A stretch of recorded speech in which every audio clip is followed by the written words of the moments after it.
Untuk tanya jawab disebutkan namanya, kemudian eh, asalnya, kalau dari mana, dari mahasiswa ataupun dari umum. Kalau mahasiswa sebutkan prodinya dan angkatannya. Dipersilakan, Ibu Anggi Ripana. Bapak, Pak. Hah? Maaf. Bapak Anggi, ya. Ya, baik. Terima kasih Pak MC dan terima kasih juga Pak Sakti yang telah memberikan ilmunya kepada kita. Luar biasa sekali. Saya Anggi Ripana dari Umum ya.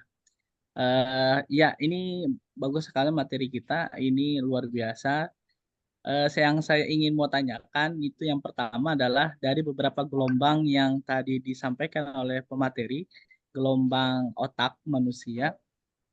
Pertanyaannya adalah gelombang mana yang harus anak lakukan atau gelombang apa yang harus guru lakukan untuk bisa menjadikan gelombang siswa peserta muridnya belajar dengan baik gitu.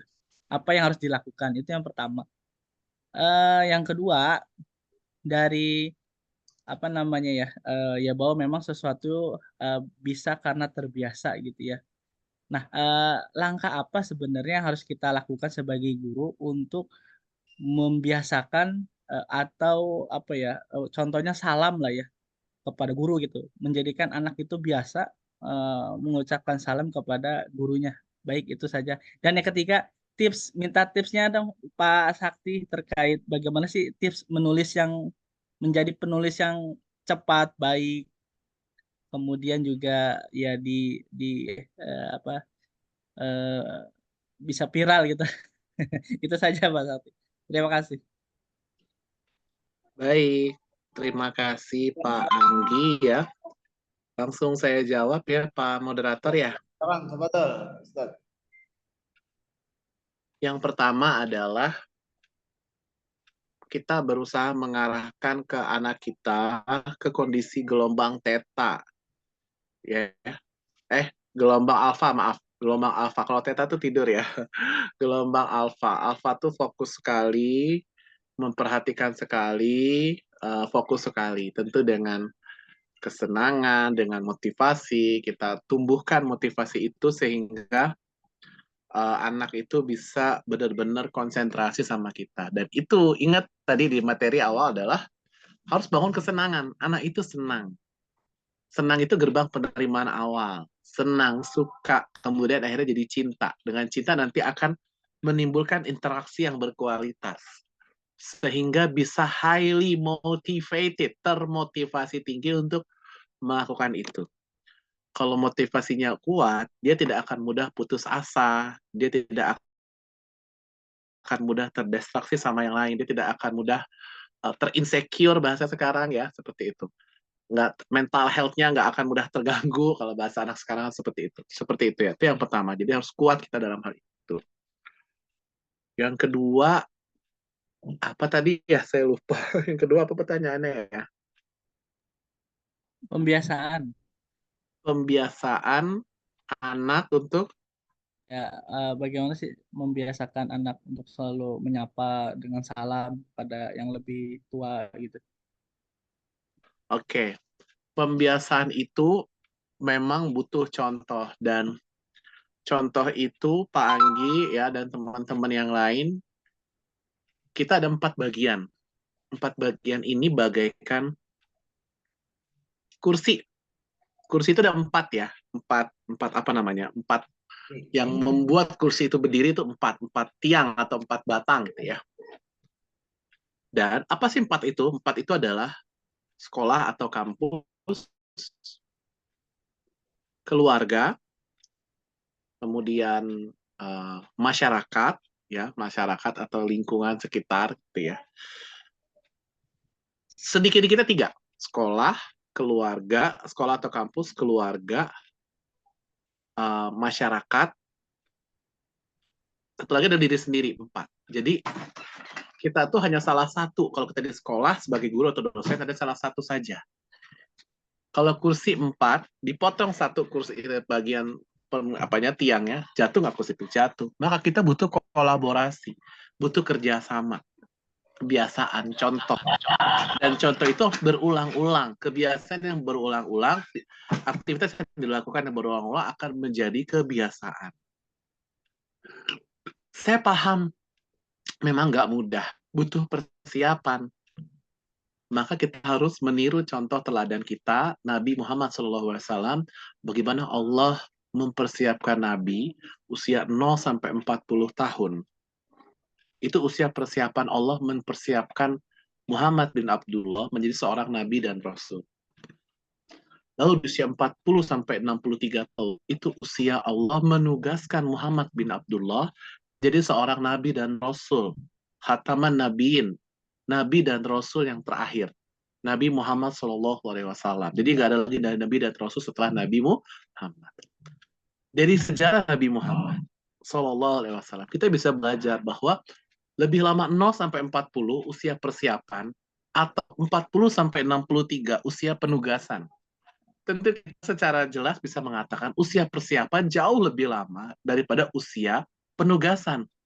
Oleh karena itu, ini jadi refleksi buat kehidupan diri kita dalam membangun, memperbaiki keluarga kita, memperbaiki anak-anak mahasiswa kita di kampus, ya, dan memperbaiki masyarakat kita lebih besarnya, dalam persiapan, dalam usaha, dalam persiapan mengubah itu harus sabar loh. Contohnya harus sabar, dan harus seperti filosofi batu yang ditetesin air, sekeras apapun nanti akan berlubang. Nah, seperti itu. Jadi harus sabar dalam melakukan hal itu, nggak ada yang instan. Yang kita suka atau pernah makan mie instan, itu pun nggak instan prosesnya. Harus sabar dalam membangun kebiasaan. Harus jadi contoh. Dan butuh 4 benteng itu sebenarnya. Kemampuan highly motivated inisiatif diri sendiri, keluarga, kampus atau sekolah, sama lingkungan tempat beliau berinteraksi. Lingkungan atau anak-anak itu interaksi. Ada satu yang membuat terdistraksi, ya bisa jadi jatuh itu. Dan itu butuh waktu yang tidak sedikit. Sebagaimana kita lihat, Allah pun mempersiapkan utusannya nanti jadi Nabi dan Rasul yang terakhir juga membutuhkan waktu yang tidak sedikit. Ya, ada telepon tadi. Nah itu. Kemudian yang ketiga, apa yang ketiga? Tips jadi penulis. Oh, tips jadi penulis. Ya, tips jadi penulis yang pertama adalah menulis, yang kedua adalah menulis, dan yang ketiga adalah menulis. Jadi tips jadi menulis adalah menulis. Nulis, dan nulis. Nulis aja dulu, ya. Apapun yang teman-teman sukain, pengalaman, segala macam gitu ya. Jangan menunggu sempurna untuk menulis. Menulislah, maka kita akan menuju kesempurnaan itu. Saya suka sekali mengambil filosofi dari naskah teks proklamasi. Teman-teman mahasiswa saya yakin juga paham ya, hafal naskah teks proklamasi. Saya mau bahas naskah teks proklamasi kalimat pertama sama kalimat terakhir. Kalimat pertama apa? Proklamasi. Kami, bangsa Indonesia, menyatakan dengan ini proklamasi kemerdekaan Republik Indonesia. Benar ya? Kemudian kalimat terakhir apa teman-teman? Ya, benar. Hal-hal yang lain akan diatur dalam waktu atau tempo yang sesingkat-singkatnya. Bung Karno, Bung Hatta, proklamator Indonesia ingin mengatakan kepada kita, kita proklamasi aja dulu. Hal-hal lain ada yang kurang, nanti akan diatur dalam waktu tempo singkat-singkatnya. Jangan menunggu sempurna untuk menulis, tapi menulis aja, maka kita akan menuju kesempurnaan. Kalau Pak Anggi dan Bapak Ibu yang lain adalah seorang guru atau dosen, suka membuat materi pembelajaran, materi perkuliahan. Nah, itu kalau digabung, itu jadi sebuah buku loh. Jadi, sedikit cerita, saya lagi berusaha menggabung semua materi perkuliahan, materi yang ada di PowerPoint itu, dengan sumber referensi yang jelas, saya masukkan ke Word, ya. Dengan buku itu syaratnya kalau kita mau bikin buku secara tunggal, ya, mandiri, itu 50 halaman, dengan spasi 1, gitu ya, spasi rapat, gitu. Nah, itu bisa kita bawa dari buku. Tergantung kita senangnya menulis buku apa. Buku tentang pengalaman hidup, buku tentang pengalaman keilmuan yang kita pelajari, buku tentang pengalaman percintaan kita, mungkin ketika kita sampai menuju pernikahan, kan jadi inspirasi buat teman-teman kita atau adik kita yang saat ini belum menikah, dan nanti akan menikah bisa belajar dari itu. Jadi, kita harus belajar menulis, dan harus memotivasi ini sebagai menulis. sumber motivasi kita bisa kita dapatkan dari ulama terkenal Imam An-Nawawi yang kitabnya salah satunya Riyadhus Shalihin, hampir di semua masjid dan musola saya yakin ada gitu ya. Jadi pemberat amal kita di akhirat nanti. Ini bagian dari syiar dan dakwah kita. Ini bagian dari dakwah bil qalam, dakwah dengan media kita. Maka kita harus menulis. Teman-teman nggak usah khawatir, misalnya nanti kalau saya udah nulis, saya terbitinya di mana ya, gitu ya. Saya punya banyak teman yang melakukan usaha penerbitan dan mereka sangat menunggu naskah-naskah dari teman-teman. Ya, jadi saya bisa membantu menghubungkan teman-teman untuk bisa ke arah situ. Bahkan beberapa penerbit itu juga punya promosi menerbitkan buku secara gratis, gitu ya. Itu kan apa? Keren banget ya. Itu jadi warisan kita. Itu jadi legacy kita kalau bahasa kerennya ya, dengan buku. Yang penting kita mulai aja dulu menulis buku. Jangan berhenti ya, terus mulai ya. Jangan pernah berhenti menulis buku. Dengan apa? Dengan yang berhenti? Dengan motivasi ke depannya, buku ini jadi kebermanfaatan kita. Buku ini akan jadi amal jariah kita sebelum kita meninggal. Buku ini jadi ilmu bermanfaat kita yang akan membantu kita nanti kalau kita sudah meninggal. Termasuk di YouTube tadi. Kalau buku visual, YouTube audio visual. Kalau kita meninggal, apa yang orang lihat dari kebermanfaatan di channel YouTube kita, itu akan jadi kebermanfaatan, jadi ilmu yang bermanfaat, membantu pemberat amal kita di akhirat nanti. Jadi, kayak slogan Tokopedia, mulai aja dulu. Jangan nunggu sempurna untuk memulai menulis, tapi menulislah. Maka kesempurnaan itu akan datang. Menuju kesempurnaan itu akan kita lalui. Ya, Pak Anggi, terima kasih. Ya, Iya, terima kasih Pak Sakti. Khair, Pak Jazakallah Anggi khair. atas pertanyaannya. Selanjutnya untuk penanya kedua yaitu Bapak Heri Ismail, dipersilakan. Ada Bapak Heri? Assalamualaikum warahmatullahi wabarakatuh. Ustaz, terima kasih atas waktunya. Assalamualaikum warahmatullahi wabarakatuh. Nah, warahmatullahi mengucapkan penyampaian yang luar biasa bagi kami sebagai tenaga pengajar yang masih banyak perlu pembekalan. Maka pada hari ini kami mendapatkan sedikit ya wawasan tentang pendidikan, terutama di zaman sekarang ini, di era digitalisasi. Terima kasih Ustadz. Jadi saya ingin menyampaikan bahwasanya permasalahan pendidikan itu sangat komplit sekali, ya. Terlebih dari siswanya, dari gurunya, dari fasilitasnya, semuanya komplit sekali. Maka semua ini mendukung keberhasilan pembelajaran bukanlah dari siswa aja, bukan dari fasilitas saja, dan bukan pula dari gurunya aja, tapi semuanya harus bersinergi agar menjadi satu kesatuan yang memiliki powerful untuk menuju kesuksesan. Saya sangat tertarik dari pembahasan dokter tadi tentang tingkatan mana sih keinginan kita belajar. Hanya sebagai kebutuhan dan minat ya atau kesenangan seperti itu. Maka apa tipsnya dokter yang bisa diterapkan bagi kami agar diri kami pribadi dan anak-anak kami memiliki minat yang belajar itu menjadi ya kebutuhan ya. Lebih-lebih lagi kalau itu menjadi kesenangan. Apalagi misalnya di pesantren ya. Pelajarannya ya pelajaran bahasa Arab misalnya kan. Ada nahunya, ada sorofnya. Udah nengok bukunya aja udah ini semangatnya misalnya kan. Nah, gimana mau istilahnya sudah terdoktrin bahwasanya ini pelajaran susah loh gitu kan, sehingga ketika bertemu dengan gurunya pun padahal gurunya masya Allah gitu kan wajahnya senyum tapi dia menganggap itu susah juga. Itu yang ingin kami ya sampaikan. Dokter, mohon saran dan bimbingannya, terima kasih. Baik, terima kasih Pak Heri Ismail. Langsung saya jawab ya, Pak Moderator. Ya, memang tidak mudah dalam kita melakukan pemberian motivasi. Tapi motivasi itu memang harus kita lakukan gitu ya. Motivasi itu harus kita lakukan, apalagi ini program studi yang bisa dibilang berbasis agama ya, syariah, dakwah, gitu ya, dan lain-lain. Maka motivasinya tentu harusnya idealnya jauh lebih baik daripada saya yang belajar ilmu secara umum, bukan secara syariah, bukan secara Islam dan lain-lain. Tentu juga bisa dibilang misalnya urgensi bahasa Arab, bagaimana sirah-sirah Nabi, bagaimana Quran dan hadis sangat menganjurkan umat Islam sebagai belajar bahasa Arab sebagai siar Islam kita, siar dakwah kita, gitu kan, seperti itu.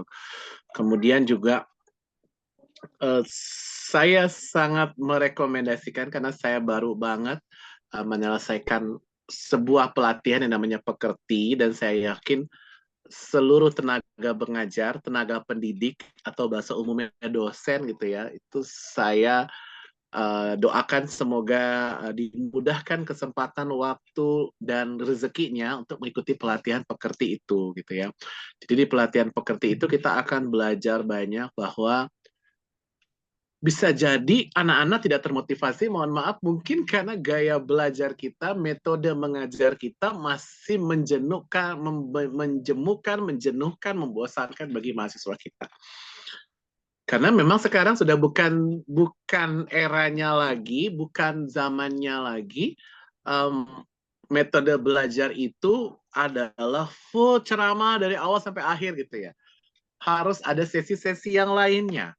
Ada sesi motivasinya, ada sesi studi kasusnya, ada sesi partisipatif mahasiswanya, ada sesi presentasi kelompoknya, karena memang itulah belajar kita, itulah teknik belajar kita, karena kita saat ini berkompetisi bukan hanya kepada kompetitor kampus-kampus sekitar kita, gitu ya, tapi juga sama artificial intelligence, sama Google, sama ChatGPT, sama hal-hal yang lain.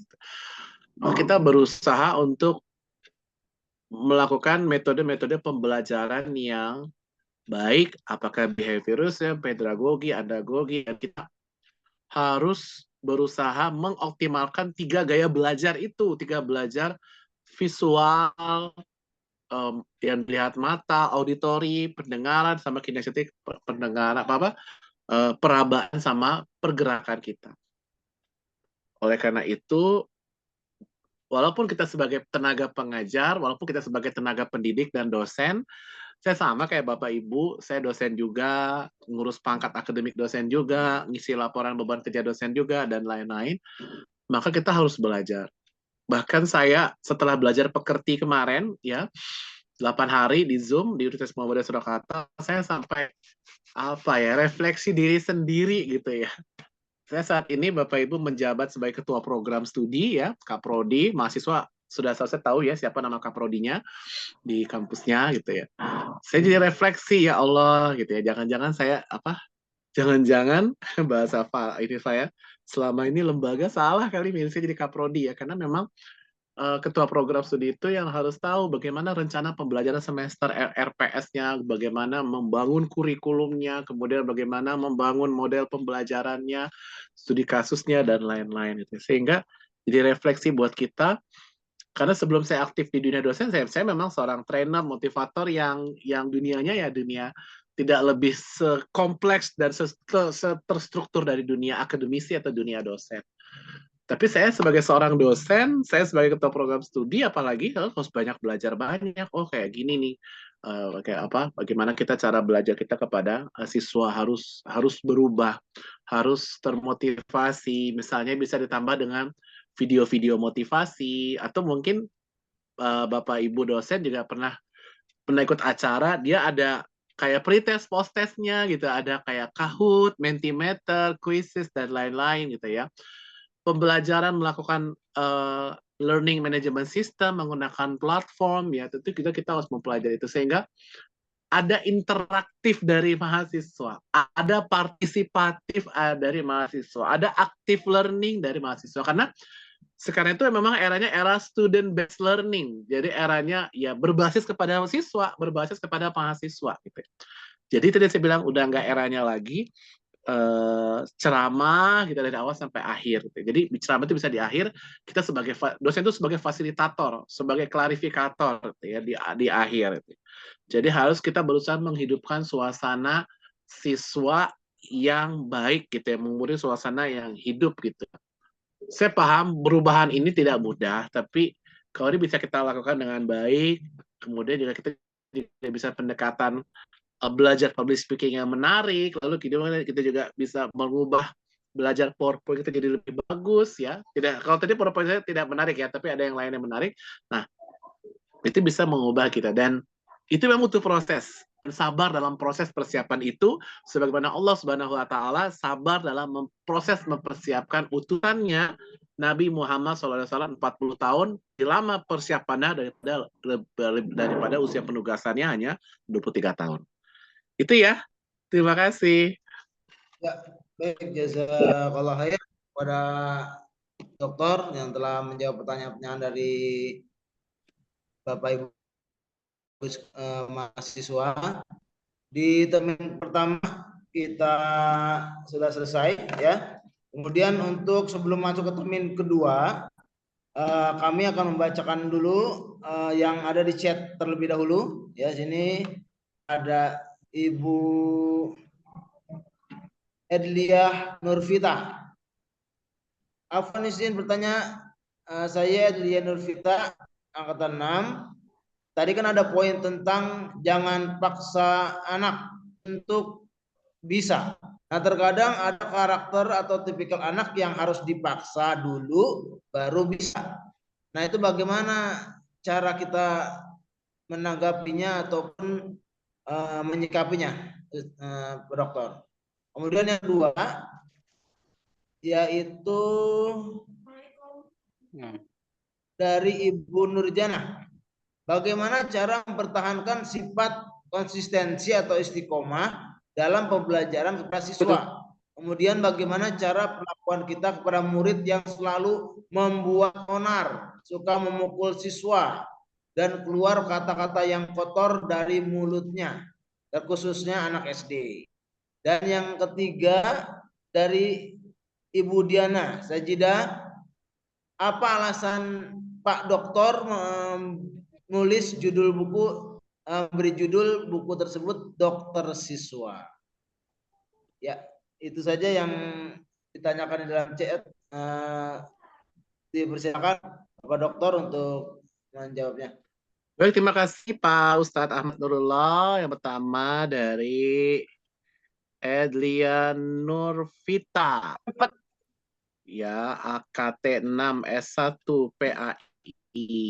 Ya, jadi ini sifatnya kondisional ya teman-teman ya. Kita lihat seperti apa. Misalnya gini, kita nggak biasa nih baca Quran sehari 1 juz ya. Rasanya males banget ya 1 juz itu 10 lembar ya. 10 lembar misalnya. 10.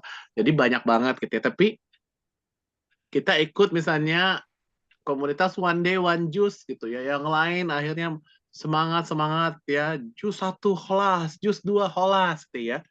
Lama-lama kita akhirnya memaksa diri kita, membiasakan diri kita untuk jadi lebih baik gitu. Jadi kita nggak bisa generalisir seperti itu ya, tapi memang idealnya kalau kita bicara ideal adalah bagaimana kita berusaha menumbuhkan anak itu punya kebiasaan sendiri, punya introspeksi sendiri, punya inisiatif sendiri. Misalnya kalau bangun subuh gitu ya, siap-siap sekolah, dari yang kita bangunin, lama-lama paksa kita bangunin, lama-lama terus kita nasihatin, ya kita kasih contoh, terus kita berusaha menuju ke hal yang ideal yang kita tuju bersama, bagaimana membangun inisiatif sendiri sehingga bangun tidur pagi itu nggak terpaksa lagi, belajar itu nggak terpaksa lagi, nggak harus kamu belajar, kamu kan mau ujian, enggak, tapi harus bangun inisiatif belajar sendiri. Nah, itu yang harus kita usahakan anak-anak itu bisa melakukan itu gitu ya. Bisa jadi dan bisa banget terjadi di awal tuh adalah dengan proses tahu lah cari sendiri karena suruh tugas kok. Tapi kalau tidak ya di mute Daud Zulkarnain, terima kasih. Nah, cari di situ ada buku ya. Jadi harus seperti itu. Jadi tidak menggeneralisir ya. Tapi kalau anak itu bisa dengan sendirinya itu akan baik sekali. Karena memang anak itu kan inisiatifnya berbeda-beda. Ada yang cepat inisiatifnya, ada yang nggak harus dipaksa lagi, ada yang harus didorong dulu, diketok dulu, dijewer dulu, disenggol dulu, dicubit dulu, gitu ya. Nah, seperti itu. Itu yang Edlian Nurvita, ya. Oke, kemudian bagaimana cara konsisten istiqomah dalam pembelajaran kepada siswa? Cara kita perlakuan kita pada murid yang selalu berbuat onar, suka memukul siswa lain dan keluar kata-kata kotor dari mulutnya, terkhusus anak SD. Ya, tentu harus diingatkan, tentu harus dinasehati, terus dikasih pembelajaran. Nurjanah nih, ibu mungkin ya. Oke, kemudian kita perlu panggil orang tuanya. Karena ini bukan tanggung jawab kampus, tanggung jawab orang tua. Anak tuh lebih lama di rumah apa di kampus? Tentu di rumah, bukan di kampus gitu ya. Maka harus kerja sama antara kampus dan orang tua, antara dosen dan orang tua, kemudian antara guru dan orang tua. Terus ada lagi dia di masyarakat, lingkungan gitu. Jadi kerjasama, bagaikan kursi tadi. Satu itunya kaki kursi itu dipatahin, jatuh kursi itu. Maka itu harus kerjasama. Anak itu harus kerjasama. Sehingga harus dikasih nasehatin, dikasih contoh, dikasih hukuman kalau melakukan hal yang sama gitu ya. Sehingga anak tuh harus dibangun dia bahwa dia nantinya ke depan menyesal melakukan hal-hal tersebut, membuat onar, keluar kata-kata kotor gitu ya. Nah, itu yang harus kita hindarin, kita contohkan, dan kita butuh kerjasama sama orang tuanya ya, seperti itu. Kemudian Pak Dokter memilih judul buku itu ya. Dokter itu kan menganalisa penyakit orang ya. Dokter itu ini lebih kepada penulis pertama sebenarnya Mas Nugroho ya. Saya mengikuti saja, tapi saya setuju gitu ya. Jadi dokter itu menganalisa bagaimana penyakit orang gitu ya. Siapa namanya, Diana sakit apa, diperiksa, oh tensi darahnya bagaimana, seperti itu. Nah kemudian, nah ini juga seperti itu. Bagaimana kita berusaha jadi dokter siswa, bagaimana kita mengenal karakter anak kita, karakter adik kita, karakter siswa kita, karakter mahasiswa kita, mulai gelombang otak dan berbagai macam potensinya, dan kita berusaha mencari tahu bagaimana strategi pembelajaran yang asli digunakan buat anak, adik, siswa, atau mahasiswa kita.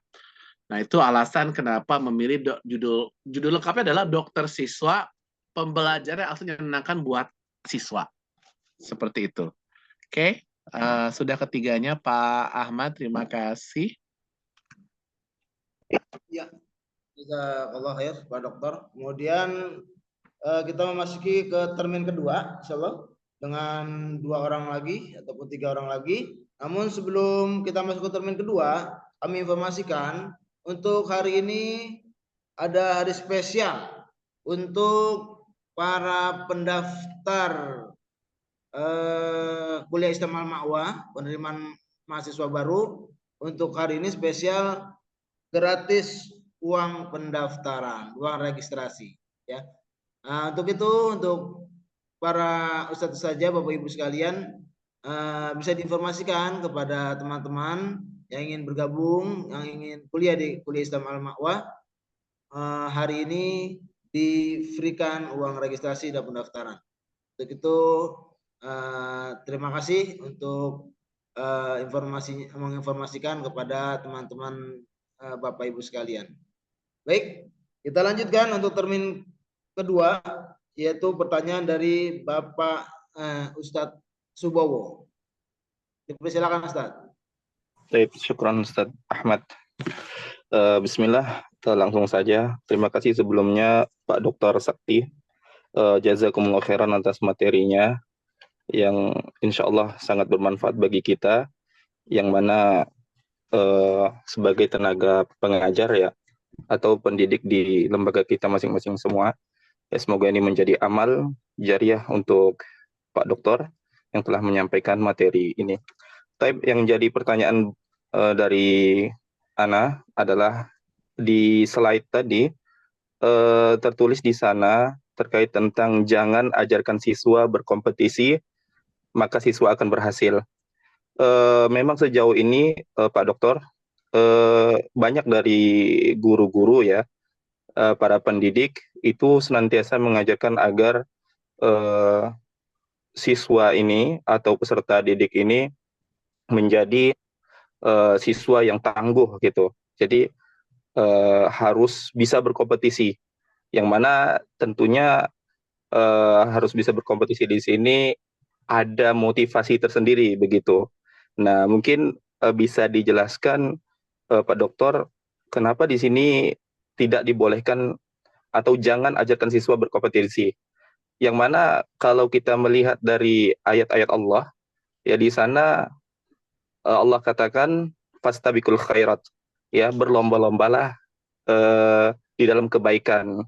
Nah, apakah di sini ada kontradiksi terkait poin pembahasan ini dengan ayat Allah ini? Mungkin ini menjadi pertanyaan Ana, Pak Dokter. Syukron jazakumullahu khairan. Baik, terima kasih. Dengan siapa namanya nih? Subowo Dikdayana, Pak Dokter, angkatan 4 dari Kuliah Al-Ma'wa jurusan PAI. Panggilannya? Bowo Pak Dokter. Pak Bowo ya, atau Mas Bowo, terima kasih ya. Sama seperti yang tadi ditanyakan di chat ya, bagaimana memaksa bahwa ini maksudnya adalah tidak kita bisa mengeneralisasi semua hal seperti itu, enggak. Saya juga setuju apa yang disampaikan Mas Bowo bahwa berkompetisi itu benar, berkompetisi itu baik, dan jelas tadi ayatnya ada fastabiqul khairat, berlomba-lomba dalam kebaikan. Saya termasuk orang yang di program studi saya, karena saya ketua program studi, adalah yang paling getol, paling semangat mengikut sertakan anak-anak saya itu untuk mengikuti kompetisi nasional. Berkompetisi, dengan berkompetisi, anak itu akan merasa percaya diri, anak itu akan merasa melakukan aktualisasi diri, dan anak itu tidak akan malu, takut, dan gentar menghadapi dalam tanda kutip nama-nama besar perguruan tinggi negeri dan perguruan tinggi swasta lainnya. Dan itu tidak bisa kita generalisasi seperti itu, dan saya setuju kompetisi itu adalah sesuatu hal yang sangat baik gitu ya. Jadi maksud yang tadi jangan anak berkompetisi dalam artian memang ternyata ada juga loh anak-anak yang dia malah tidak percaya diri, tidak berani, tidak siap gitu ya. Anak-anak yang tidak membutuhkan pendekatan kompetisi menghadap ini.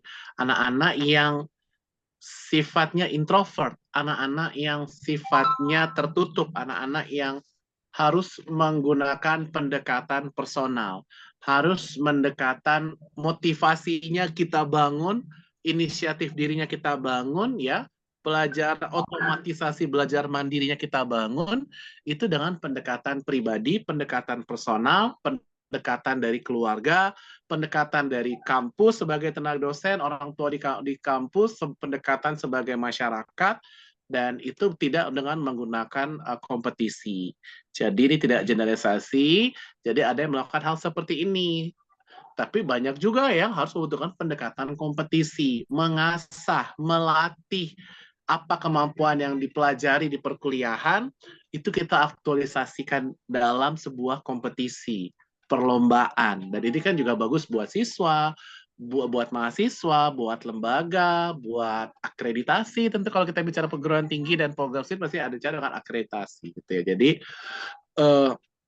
ada hal-hal yang harus dengan kompetisi pendekatannya, ada hal-hal yang tidak harus menggunakan kompetisi. Seperti itu sih kalau kita secara dalam mendalami karakter dari anak tersebut. Karena anak macam-macam, ada yang rendah diri, ada yang introvert, ada yang minder, ada yang malu, ada yang penakut, dan lain-lain.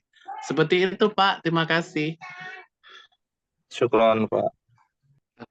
Jazakallah, Pak Dokter. Mudah-mudahan bisa jelas dan bisa mengambil benang merahnya. Selanjutnya dari Bapak dari Ustadz Daud Zulkarnain. Silakan Ustadz Daud. Baik. Sebelumnya terima kasih atas kesempatan yang diberikan kepada saya untuk memberikan pertanyaan pada Bapak Dokter. Pertanyaan begini, Pak Dokter. Kita kan selama ini menjadi kesantrian ya kan, dan banyak sekali problem-problem yang kita jumpai di lapangan. Contohnya ya ketika kita menghukum santri yang bersalah, ya menghukum santri yang bersalah, dan dan yang kita jumpai setelah kita menghukum mereka, ya kan, mereka ada yang tidak terima, ada yang istilahnya mengadu sama orang tuanya dan yang lain-lain. Nah, apakah tindakan menghukum bagi santri yang bersalah itu ya yang dilakukan di pondok-pondok itu tidak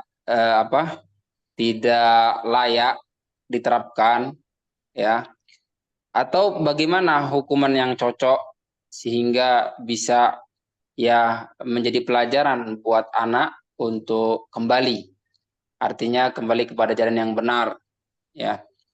Karena ya kita kan tujuan menghukum santri itu kan tujuannya untuk supaya dia ya tidak mengulangi perbuatan yang kebiasaan yang melanggar, apalagi melanggar syariat, sehingga juga melanggar tatanan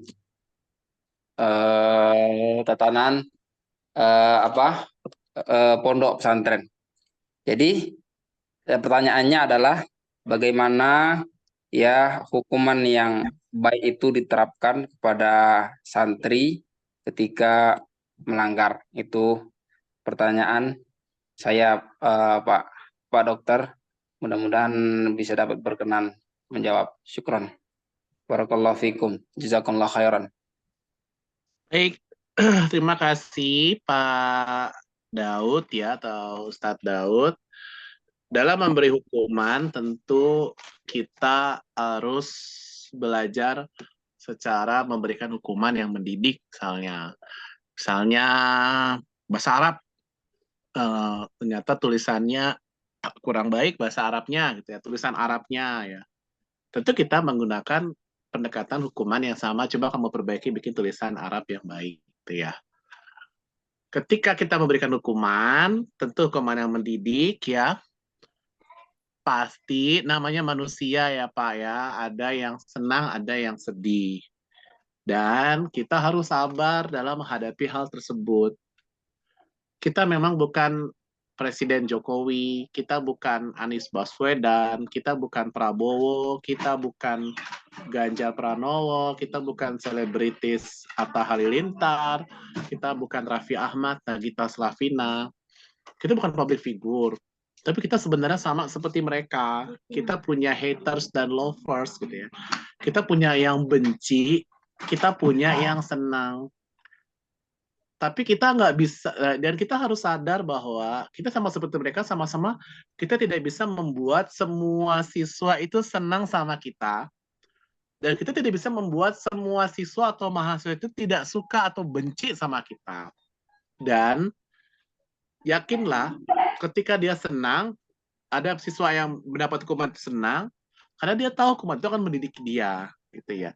Ketika ada yang tidak senang, sebel, kesel, benci banget ya, sampai dia lapor ke orang tuanya, ya, itu juga proses dari penumbuhan kedewasaan dari anak itu, ya. Termasuk kita sebagai tenaga pendidik, tendik, bahasa sederhananya atau dosen, ya, ada yang lulus nilainya A, B, C, ada yang tidak lulus, gitu ya. Mungkin dia komplain, marah-marah, dan lain-lain. Ya kita harus sabar. Kita tidak boleh terbawa perasaan, terbawa emosi. Harus tetap sabar, senyum, ya, melayani dalam artian kita yakin. Nah, itu adalah proses pendewasaan anak itu nanti ketika dia akan dia akan mengalami perubahan dan ke depan dia akan sadar bahwa ini adalah sesuatu hal yang benar dilakukan oleh dosen. Dan Pak Daud, saya dan bapak-bapak, ibu-ibu dosen yang lainnya juga sama. Sebelum menjadi dosen, sebelum jadi guru, sebelum jadi tenaga pengajar, kita pun pernah di mahasiswa. Coba kita bercermin gitu ya.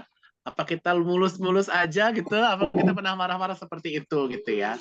Dan kita harus berusaha memberi contoh yang baik sebagai seorang dosen. Dalam artian, itu hal yang wajar, itu hal yang biasa. Apalagi saya, sedikit cerita Pak Daud, saya sebagai dosen dan saya sebagai ketua program studi yang memimpin lebih dari 1.300 mahasiswa komunikasi dan lebih dari 30 dosen komunikasi itu ya. Jadi harus kuat, harus sabar, harus tangguh karena ini adalah konsekuensi kita sebagai seorang guru, dosen, tenaga pendidik, tenaga pengajar. Memberikan transfer knowledge, memberikan transfer behavior, transfer attitude, transfer akhlak yang baik. Jadi itu adalah proses yang Nabi pun juga melakukan proses ini ketika Nabi berdakwah. Ada yang mengikuti, ada yang menolak, menentang gitu ya, bahkan mengancam akan dibunuh ya. Jadi konsekuensi risiko kita tidak separah yang didapat oleh Nabi ya. Jadi kita harus sabar.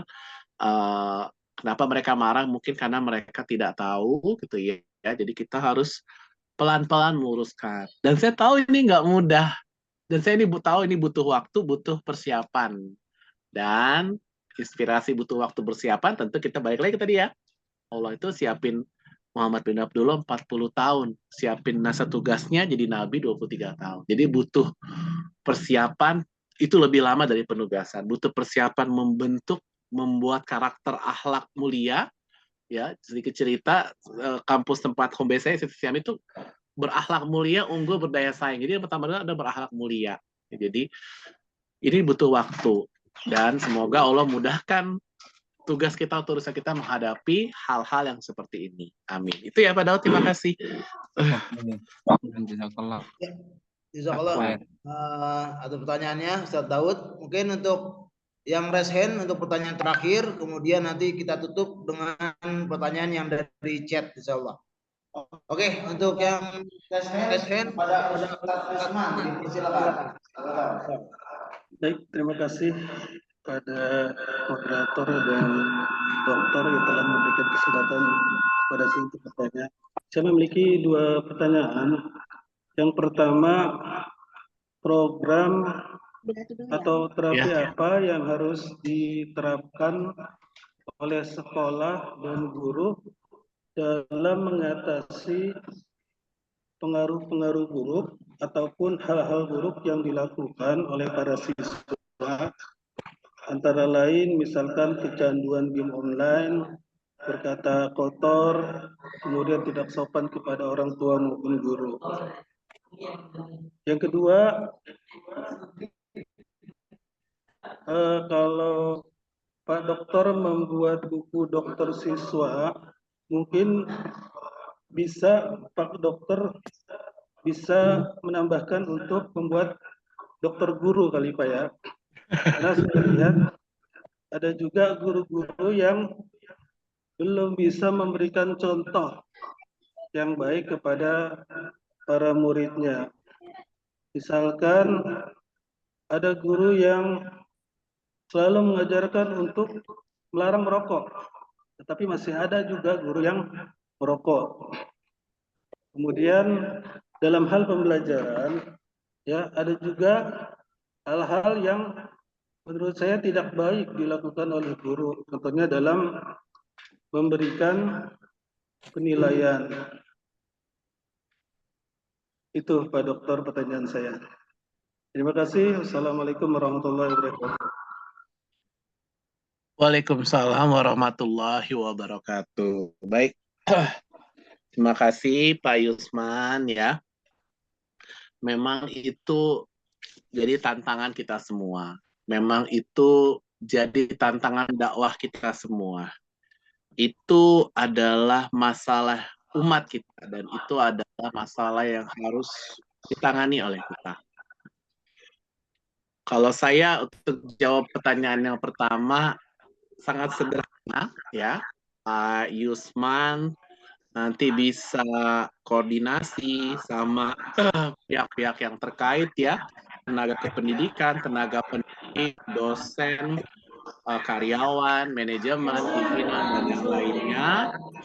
Undang mahasiswanya, kumpulkan semua, undang saya memberikan training motivasi menjadi muslim-muslimah sukses bahagia, itu secara gratis atau free. Training motivasi muhasabah, saya akan berusaha membantu mengubah perilaku yang tidak baik, yang negatif, yang buruk menjadi baik. Yang tidak punya tujuan, tidak punya arah, tidak punya target, menjadi punya tujuan, punya arah, punya target, tentunya dengan meneladani Rasulullah Shallallahu Alaihi Wasallam dan sahabat. Dan ini sangat diharapkan secara luring atau offline ya, tidak bisa secara daring atau online ini karena harus langsung seperti itu. Baik, itu juga ke pertanyaan yang kedua ya, menghadapi hal-hal yang dirasa kurang menyenangkan ya, kurang baik dicontoh ditiru dari mahasiswa.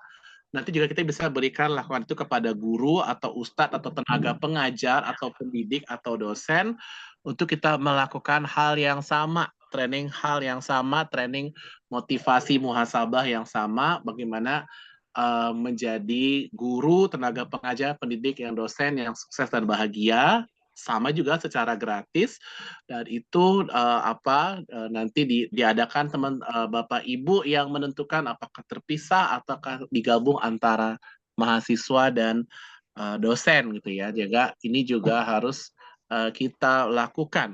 Kemudian berkaitan dengan metode pengajaran, ini juga membutuhkan keterampilan komunikasi.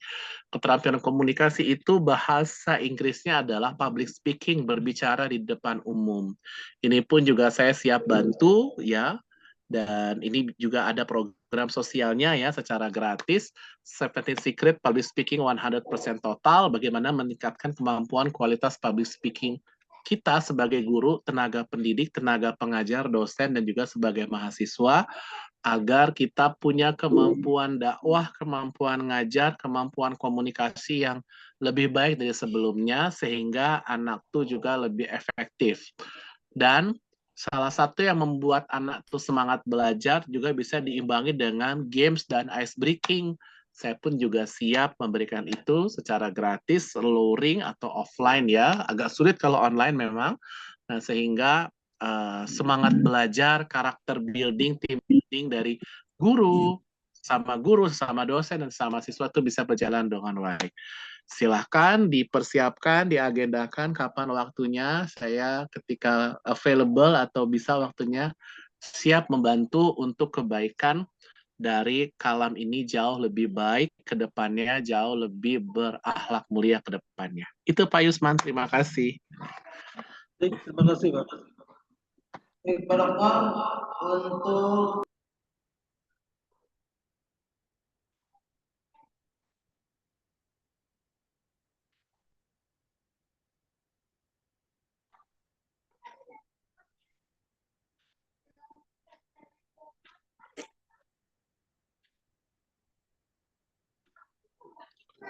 Mute Pak.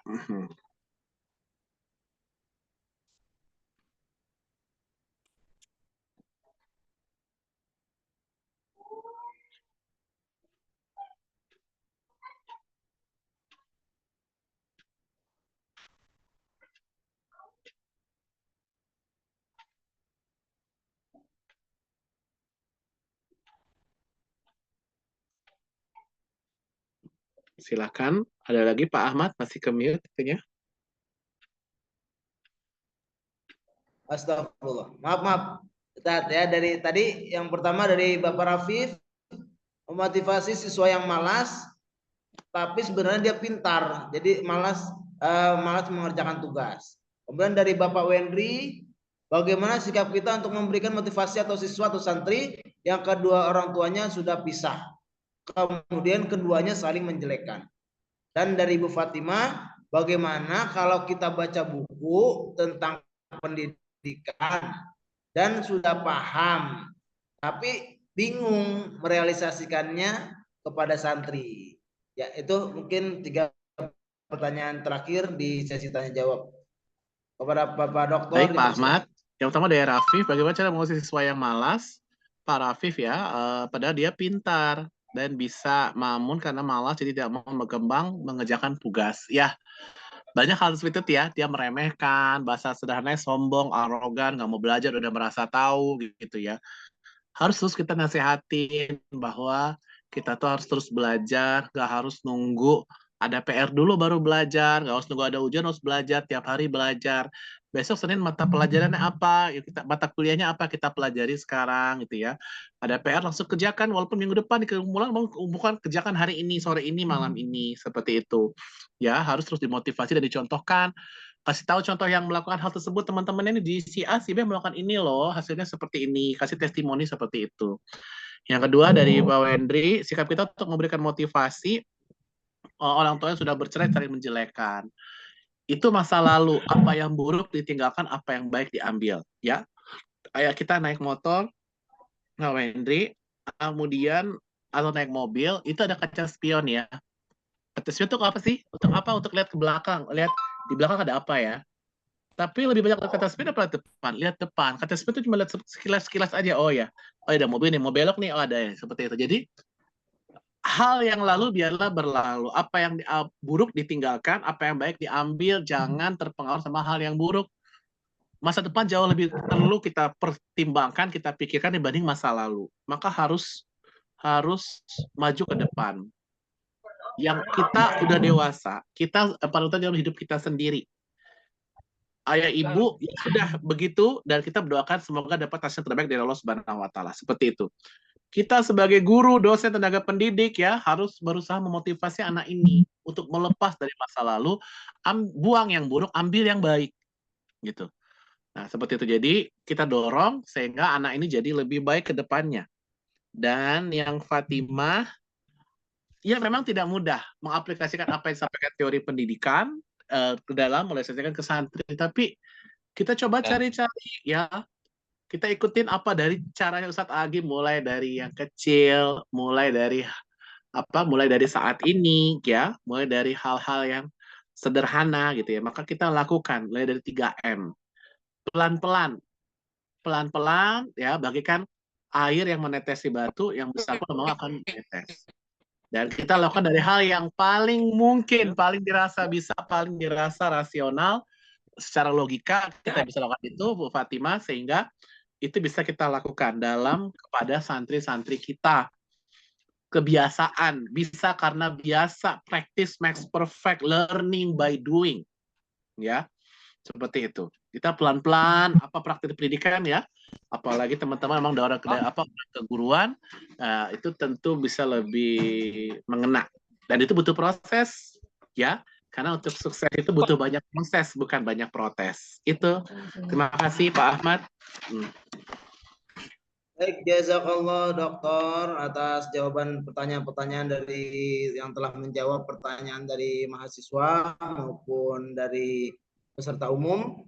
Dan sebelum kita tutup dengan doa, kita dengarkan closing statement dari Bapak Dokter untuk acara kita bedah buku pagi hari ini. Dipersilakan Bapak Dokter.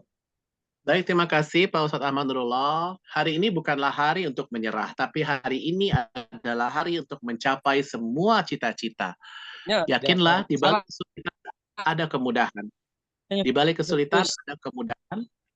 Kita belajar banyak tentang dokter siswa, kita belajar banyak pembelajaran. Semoga Allah Subhanahu wa taala memberikan kekuatan kepada kita dalam memberikan pengajaran dan pembelajaran. Sebagai siswa kita juga memberikan pembelajaran jadi lebih baik ke depannya, termotivasi belajar lebih baiknya ke depannya, sehingga kita yakinlah di balik kesulitan ada kemudahan, di balik kesulitan ada kemudahan. Fa inna ma'al usri yusra, inna ma'al usri yusra. Semoga Allah memberikan kesehatan kepada kita semua, semoga Allah meluaskan rezeki kita semua, semoga Allah mempermudah urusan kita, termasuk semoga Allah selalu menyemangati diri kita untuk semangat menuntut ilmu kapanpun, dimanapun, sampai maut memisahkan kita sampai Allah memanggil kita. Yakinlah, dengan kita banyak menuntut ilmu, di masa akan datang ilmu itu akan mempermudah kehidupan kita. Itu Pak Ahmad Nurullah, terima kasih.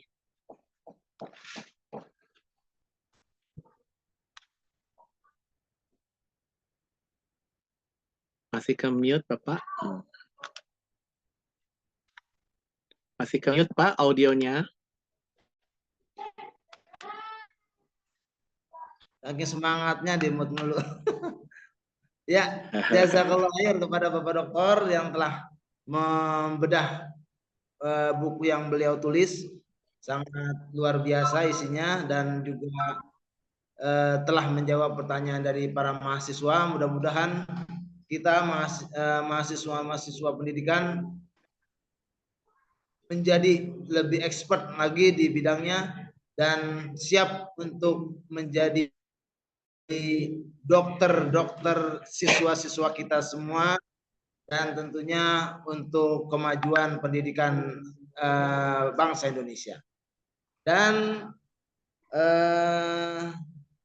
untuk terakhir kali saya selaku pembawa acara mengucapkan maaf apabila dalam pembawaan ada kata-kata yang kurang berkenan maupun salah-salah kata. Sekali lagi kami memohon maaf yang sebesar-besarnya. Dan selanjutnya kita sudah sampai di penghujung acara kita. Marilah kita tutup acara kita dengan mengucap hamdalah. Alhamdulillahirrahmanirrahim. Dan doa kafaratul majlis. Subhanakallahumma wa bihamdika asyhadu an la ilaha illa anta astaghfiruka wa atubu ilaik. Sebelum saya tutup dengan salam, saya mau ngasih pantun lagi. Adek kecil makan sambal terasi. Bapak-bapak makan sambal tomat. Saya akhiri acara hari ini. Selamat berpisah, semoga selamat. Masya Allah, amin. Berenang jauh ke Pulau Bali. Capek amat ya rumahnya. Pulang-pulang karena kecapean kita naik pesawat. Berakhir sudah majelis hari ini. Semoga bisa memberi manfaat. Wallahu muwaffiq ila aqwamit thoriq. Assalamualaikum warahmatullahi wabarakatuh. Waalaikumsalam warahmatullahi wabarakatuh. Jazakallahu khairan Ustaz. Teman-teman, Bapak, Ibu. Jazakallahu khairan Ustaz. Melanjutkan aktivitasnya kembali di tempat masing-masing.